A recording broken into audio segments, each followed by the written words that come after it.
Now, from time to time, we have some outlandish takes on here. Sure. Like, maybe we get a little carried away, especially after a big time win. Victory Monday always tastes sweeter with, I don't know, Green Bay Tears Muggies around here somewhere. Anyway, but I have a take, and it is both true, and I firmly believe it.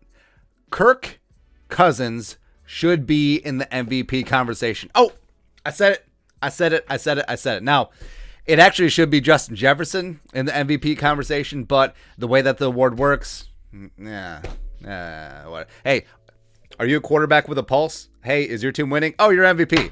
That's how it works.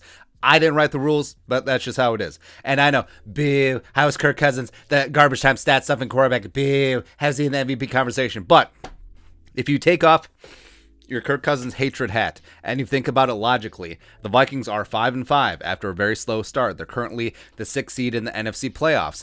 If and when the Vikings make the playoffs after that bad start and even push for the NFC North crown, Kirk will be a big-time reason. And also because his stats are not padded by garbage time this year, because there isn't any garbage time. All the Vikings games have been close. Show me where garbage time stats have been this season. Plus, if you look at all the big boy drives that Kirk has led this year, if Dalvin hadn't fumbled against the Bengals, if Greg Joseph makes his field goal against the Cardinals and Ravens, and Cooper Rush doesn't somehow march 75 yards to win the game for the Cowboys, it would be nine game-winning or tying drives this season, which seems like a big deal, especially since the knock against Kirk Cousins is he doesn't play well against good teams, and he doesn't do well in the fourth quarter, and he doesn't do well in primetime. All that. I mean, besides the primetime thing this year, but he put that to bed last year against the Bears on Monday Night Football, whatever. But Kirk Cousins has brought it this year. Stats-wise, Cousins has been sublime, completing 68.2% of his passes, 2,775 yards passing, 21 tutties, 2 interceptions. Should have been 5, except Darnell Savage.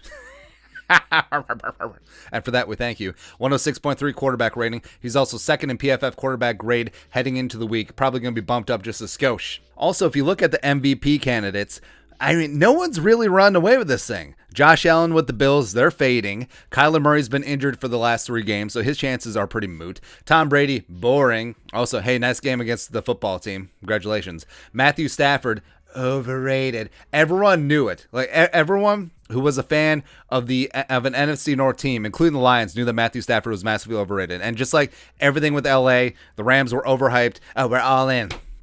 Congratulations. Aaron Rodgers, the alleged 2020 NFL MVP. Hashtag not my MVP. Lamar Jackson's sick, and the Ravens have been underachieving this year. Dak Prescott, his case is falling apart. Patrick Mahomes, that slow start may ultimately cost him, even though they're starting to pick up some traction. Derrick Henry probably had the best chance, but he's out for most of the year with that foot injury. So, logically, adding up all the factors, team is getting hot at the right time, and the quarterback being a big part of that.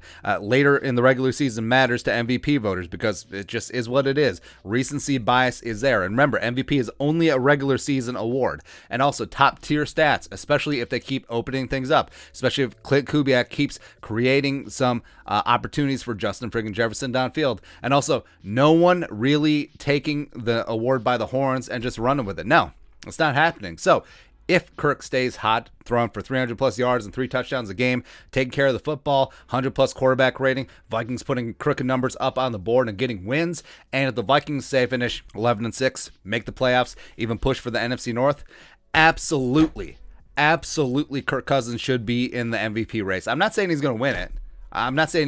But should he be getting a couple votes, especially if if the voting pool remains fractured and no one really has the majority? Yes, absolutely. Currently, Kirk Cousins is plus 20,000 to win MVP. Translation, beep, bop, bop, bop, boop. Kirk is 200 to 1 on your jelly bean. So if you wager 1 jelly bean, Kirk wins. You get 200 jelly beans back. Crazier things have happened. And hey, we'll take it. I mean, you can win a Super Bowl with this version of Kirk Cousins. And if the defense can be opportunistic, if they keep feeding Justin Jefferson, if Dalvin keeps doing what he's doing at the offensive line, can get back up after that bad showing against the Packers, then guess what? This team can be dangerous. Also, if Zimmer gets out of his way, and also under 2 minutes in the first half, can we do something about that? Whatever. And also, if Clint Kubiak, Little Coobs, Boy Blunder, stops being Boy Blunder, becomes Boy Wonder again, who knows? Who really knows? But It's true. It's true. But your thoughts on our thoughts. Kirk Cousins should be an MVP candidate. Let us know in the comment section below. Subscribe for daily Vikings takes. Want to support that work? Venmo. Pay that man his money. But until next time, Skol, production value.